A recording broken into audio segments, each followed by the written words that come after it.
الحمد لله رب العالمين والعاقبة للمتقين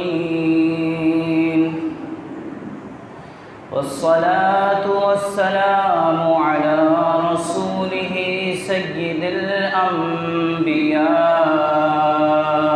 خاتم المرسلين وعلى آله وأصحابه أجمعين أما بعد فأعوذ بالله من الشيطان الرجيم بسم الله الرحمن الرحيم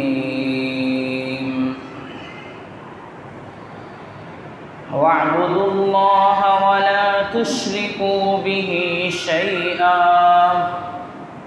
وبالوالدين إحسانا وبذي القربى واليتامى والمساكين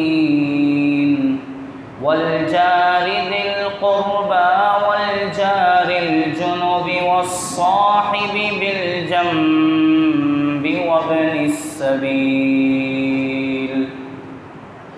وما ملكت أيمانكم إن الله لا يحب من كان مختالا فخورا.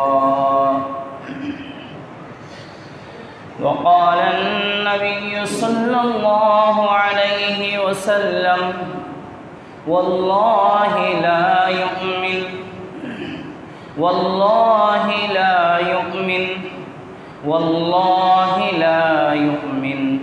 قيل ومن يا رسول الله؟ قال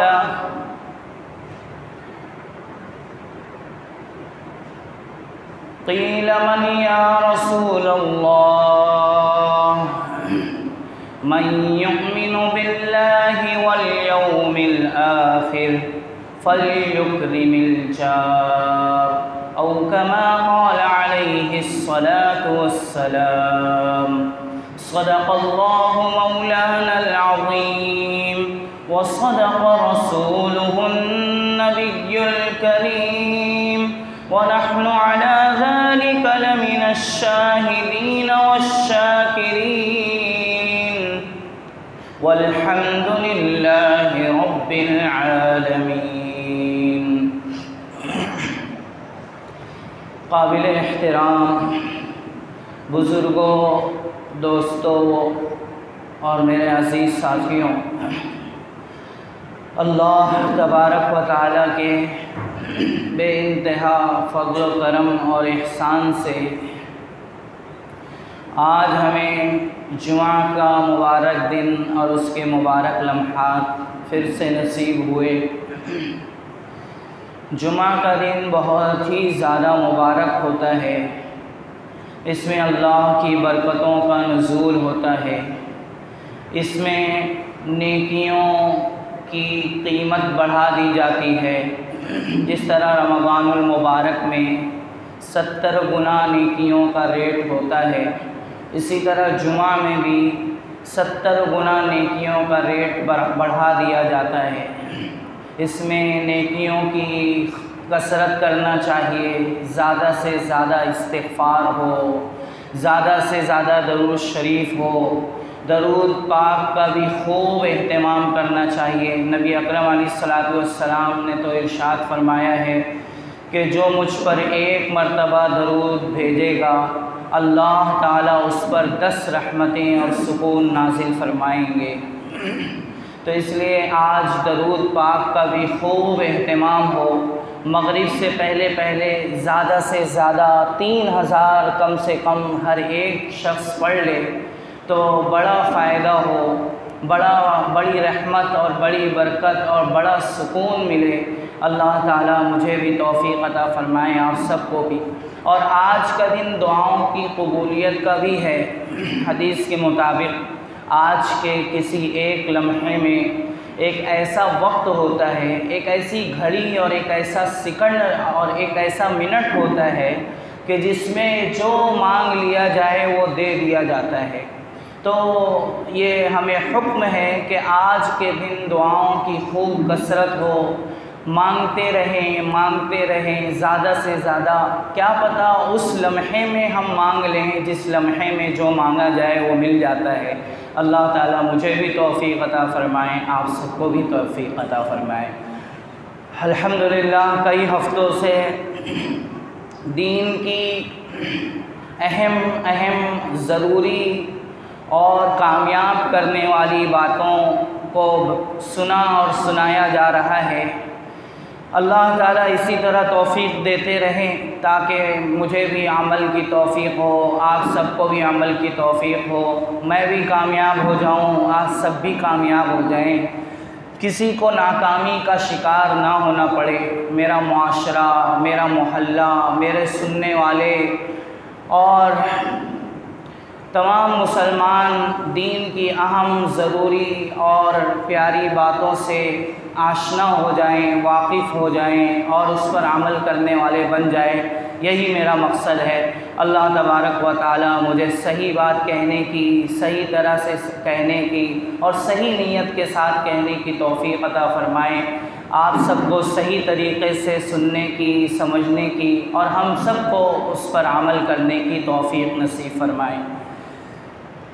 دین کے 5 اہم شعبے ہیں، ہر ہفتے الگ الگ شعبوں پر اور ان شعبوں میں سے الگ الگ عنوان پر بات کیا جاتا ہے تاکہ ہر عنوان سے متعلق معلومات ہوتی رہے۔ گزشتہ ہفتے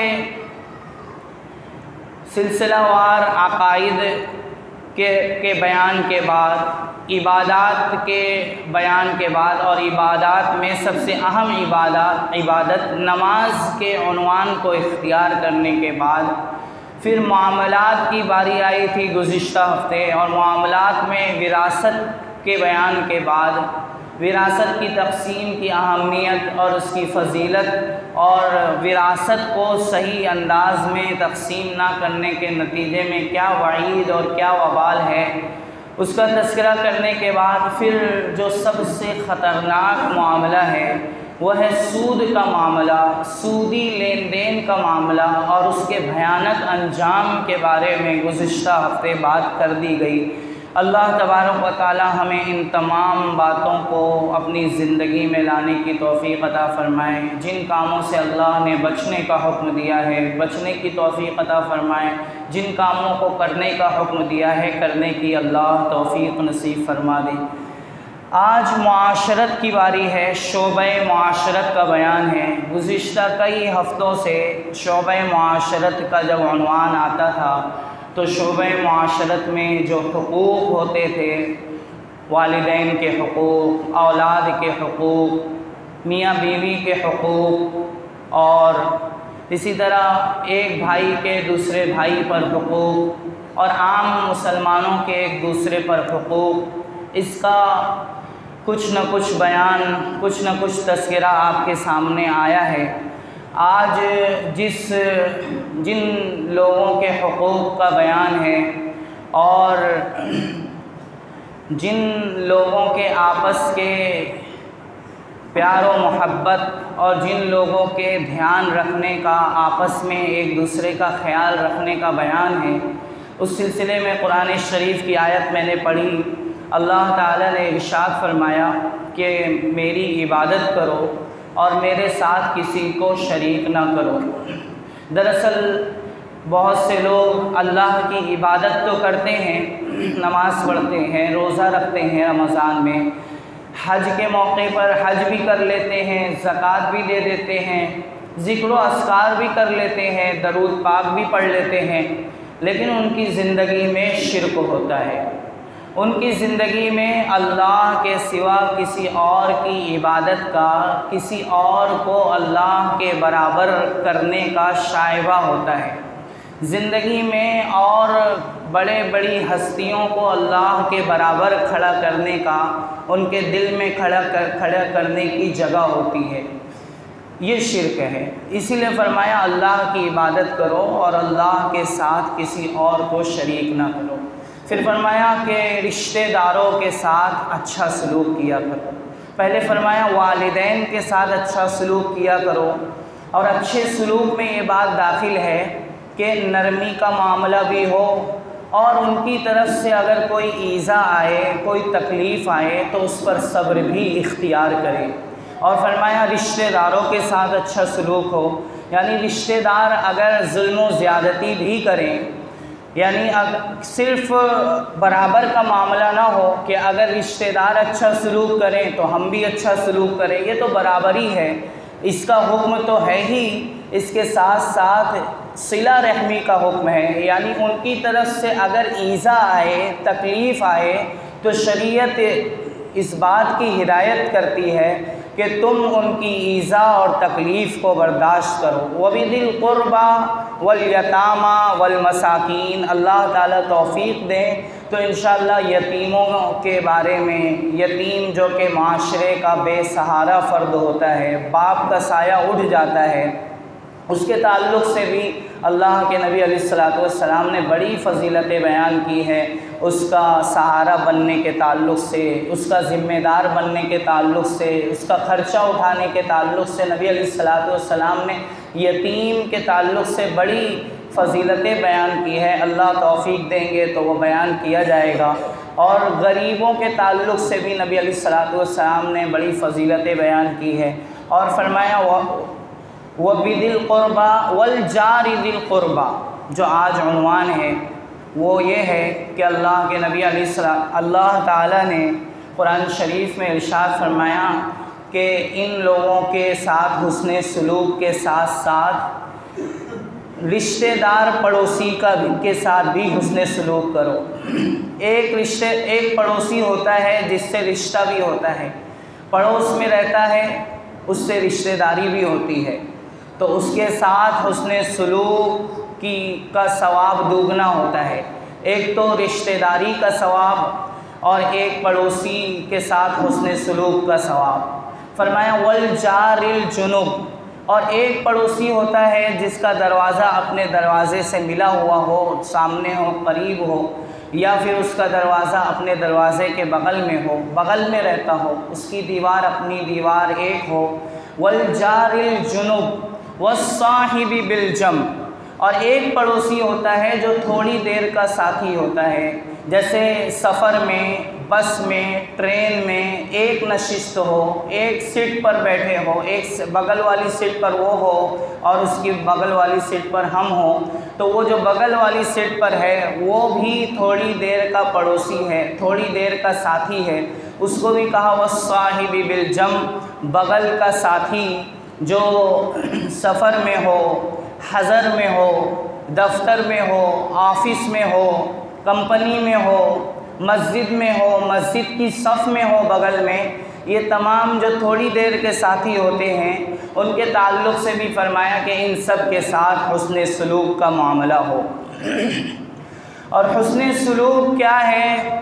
حسن سلوک صرف یہ نہیں ہے کہ ہم کسی کے ساتھ نرمی کا برتاؤ کریں، ابھی میں نے بتایا کہ حسن سلوک یہ بھی ہے کہ نرمی کے برتاؤ کے ساتھ ساتھ اگر اس کی طرف سے کسی قسم کی ایذا اور تکلیف کا سامنا کرنا پڑے تو اس پر صبر کرے، یہ ہے حسن سلوک۔ دراصل سلوک تو یہ ہے کہ معاملہ کرے ٹھیک طریقے سے، حسن سلوک یہ ہے کہ اگر ادھر سے کسی ایذا اور تکلیف کا سامنا کرنا پڑے، ایذا اور تکلیف ادھر سے آئے تو اس پر صبر کرے، برداشت کرے، یہ ہے اصل حسن سلوک جس کی ہدایت صرف اسلام نے دی ہے کہ نرمی کا برتاؤ بھی ہو اور تکلیف آئے اگر ساتھی کی طرف سے، پڑوسی کی طرف سے، تو اس کی ایذا تکلیف پر برداشت کا اور صبر کا معاملہ اختیار کرے۔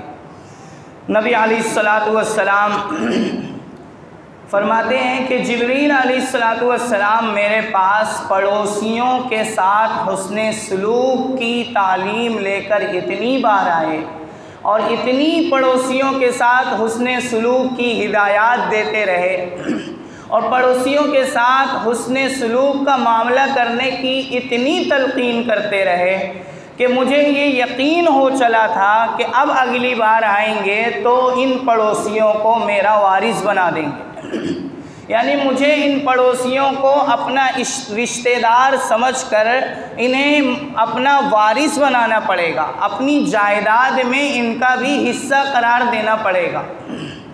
نبی علیہ الصلوۃ والسلام اپنے پڑوسیوں کے ساتھ بہت زیادہ اچھا معاملہ کیا کرتے تھے، بہت زیادہ حسن سلوک کیا کرتے تھے۔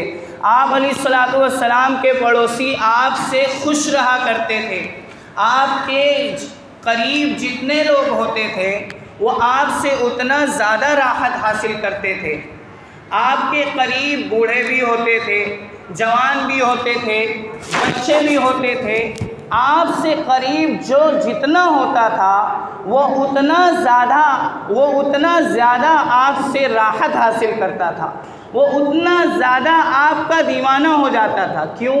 اس لیے کہ نبی علیہ الصلوۃ والسلام اپنے قریب رہنے والوں پر شفقت کا، محبت کا بے انتہا معاملہ فرمایا کرتے تھے، اس لیے آپ کے قریب رہنے والا آپ کا دیوانہ بن جاتا تھا۔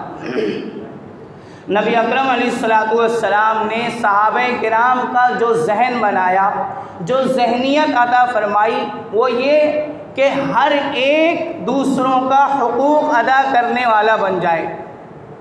ہر ایک اگر دوسرے کا حق ادا کرنے والا بن جائے گا تو ہر ایک کا حق ادا ہو جائے گا، اور اگر ہر شخص یہ سوچے کہ میرا حق ادا ہو، میرا حق ادا ہو، جیسا کہ ہماری دنیا میں آج یہی ہو رہا ہے، یہی آوازیں ہیں کہ میرا حق نہیں ادا کر رہے، میرا حق نہیں ادا کر رہے، تو پھر کسی کا حق نہیں ادا ہو پائے گا۔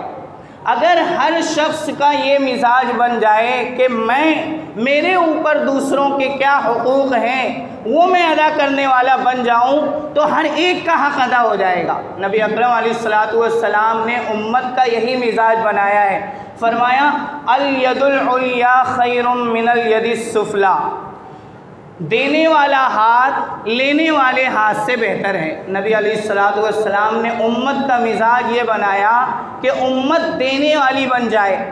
اگر ہر شخص دینے والا بن جائے گا تو ہر شخص کو مل جائے گا، لیکن ہر شخص لینے والا بن جائے تو کسی کو نہیں ملے گا۔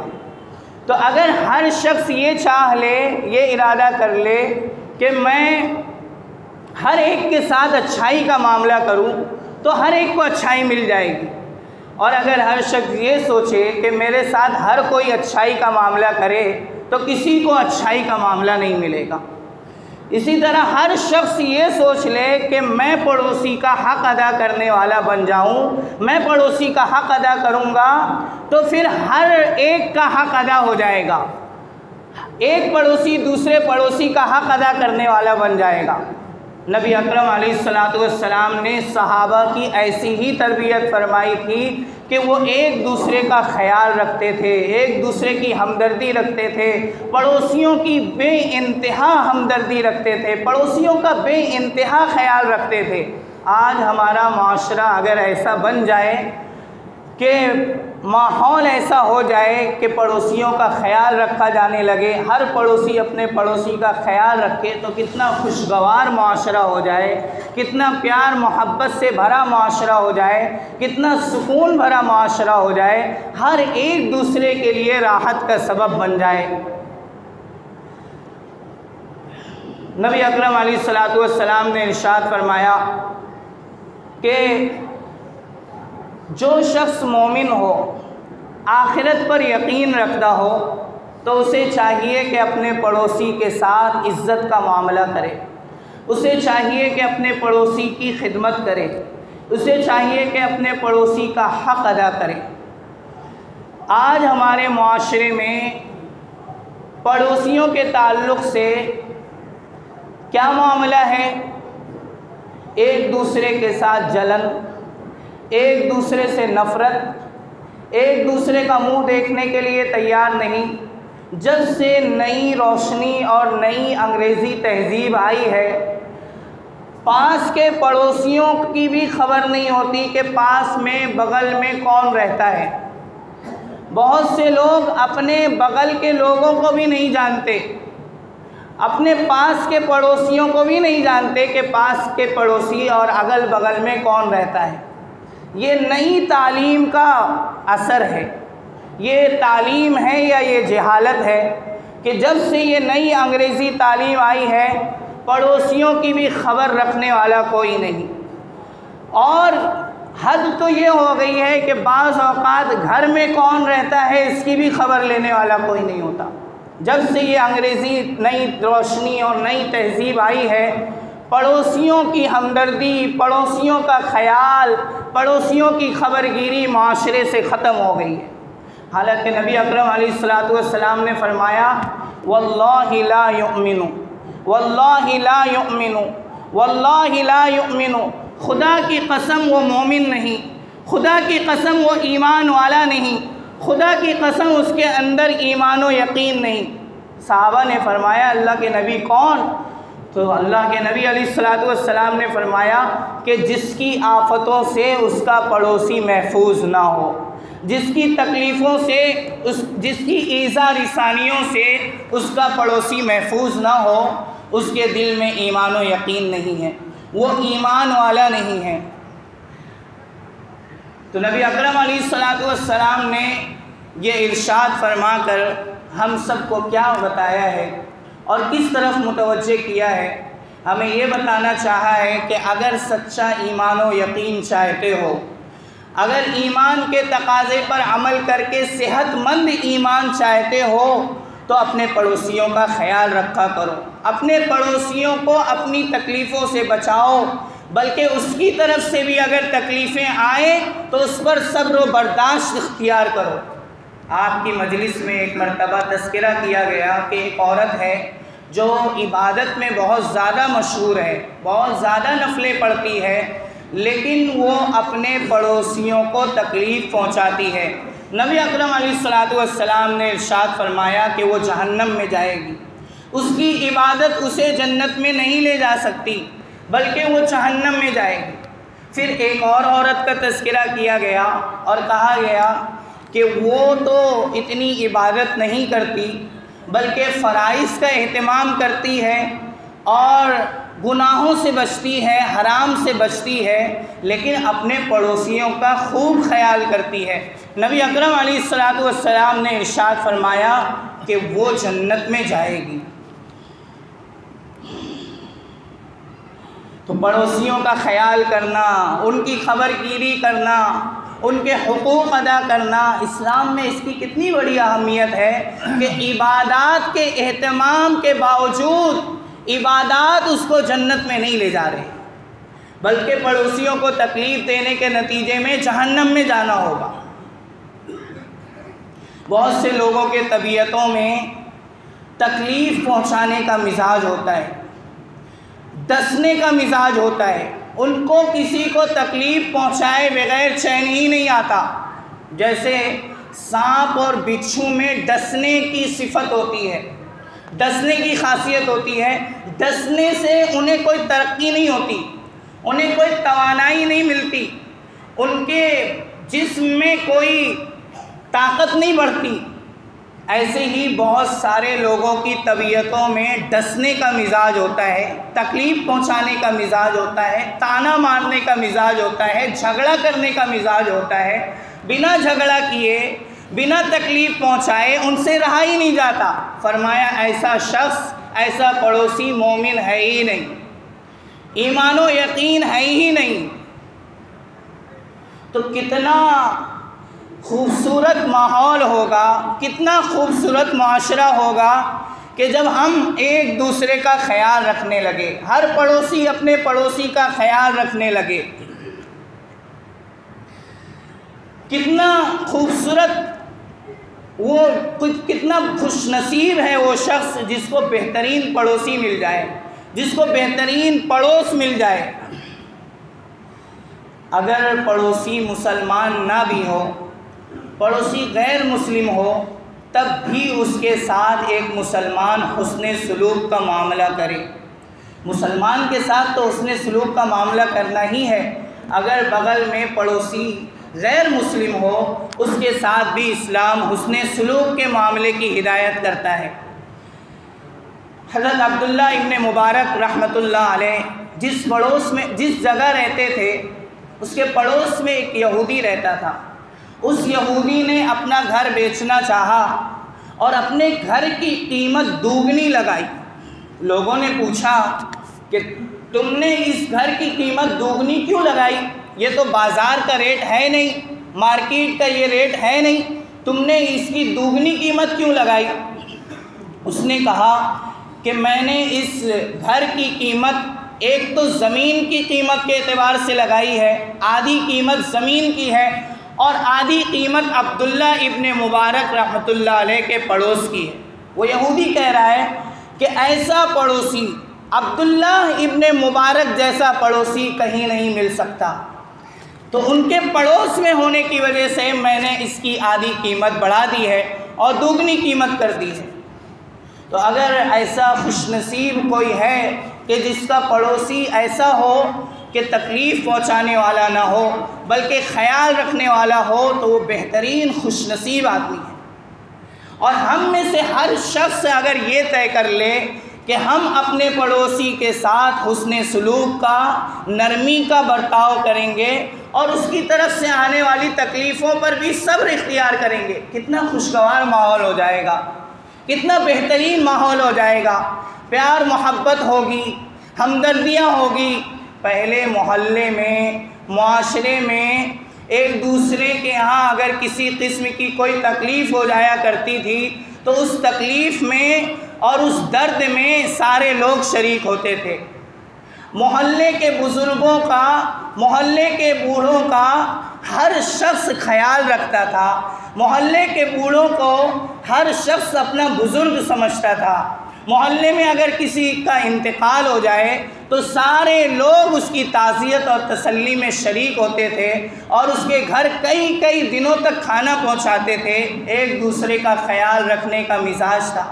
اور آج بے حسی عام ہے، آج بے دردی عام ہے، آج اپنی اپنی دیکھو، اپنی اپنی دیکھو، ہر شخص اپنا دیکھ رہا ہے، دوسروں کا خیال نہیں رکھ رہا۔ جب سے یہ نئی انگریزی تہذیب آئی ہے، جب سے یہ نئی تعلیم آئی ہے، اتنی جہالت پیدا ہو گئی کہ اب ہر ایک اپنا دیکھنا شروع کر دیا ہے، دوسروں کا خیال نہیں۔ تو پھر کیسے ایک دوسرے کا حق ادا ہوگا، کیسے پرسکون معاشرے کا وجود ہوگا، اور کیسے معاشرے میں سکون آئے گا، اور کیسے معاشرہ کامیاب ہوگا۔ اللہ تبارک و تعالی ہم سب کو بہترین معاشرہ وجود میں لانے کی توفیق عطا فرمائے۔ اللہ تبارک و تعالی ہم سب کو اپنے پڑوسیوں کا خیال رکھنے کی توفیق نصیب فرمائے۔ وآخر دعوانا الحمدللہ رب العالمین۔